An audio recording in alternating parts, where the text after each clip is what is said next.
I'm Erin Lowry, author of Broke Millennial and Broke Millennial Takes On Investing, and I help my fellow millennials get their financial lives together and manage their money.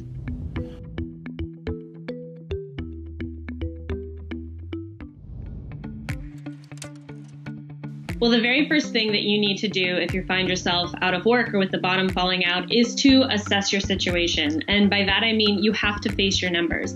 You need to sit down and write out exactly what you need to hit your bare essentials every month. So it's different for every person, but for the most part, we're looking at things like keeping a roof over your head, keeping the utilities on, food on your table, transportation, which hopefully we will be able to use again soon, and you'll need to get to your job, as well as any medication that you might need. Well, right now, when we're looking to assemble a bare bones budget, we're not focusing on those long-term savings goals, or for some people, even the short-term ones. We're just looking at the bare necessities you need to get yourself through a month. So start by writing out a list of what you need, including shelter, food, utilities, transportation, any medication you might have, or other things that are incredibly important in your day-to-day or monthly life. Once you write that list out, write out how much you need to pay on all of those items. You also should include things like your debts, how much you owe on credit cards or your auto loan or your student loans. However, right now, especially as we're facing the coronavirus, you can reach out to your lenders to have a conversation about relief that they might offer you. Now, this is a situation where it is much better to ask for permission than for forgiveness. You want to be proactive about reaching out to your lenders if you're facing a financial hardship. You don't want to wait to miss a bill and then try to backpedal and have a conversation. Always talk to them before the missed payment occurs.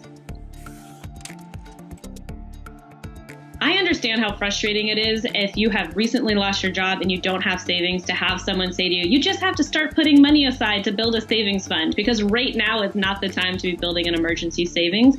You just have to start to pivot and figure out how to bring in money. And one of the first things you need to do is file for unemployment, especially with how quickly claims are coming in. It's important that you get yours in ASAP, because it can take a few weeks in order to get your first check, and that's time that you may not have.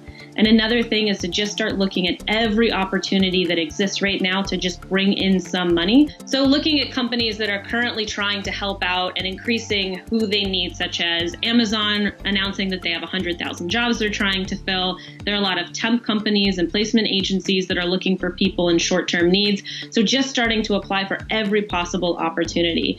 And for creatives that are currently healthy, you might also look at being a childcare provider for people who are working in essential jobs and need someone to be watching their children while they currently can't go to school.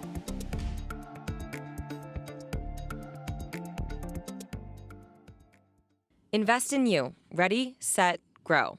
CNBC and Acorns.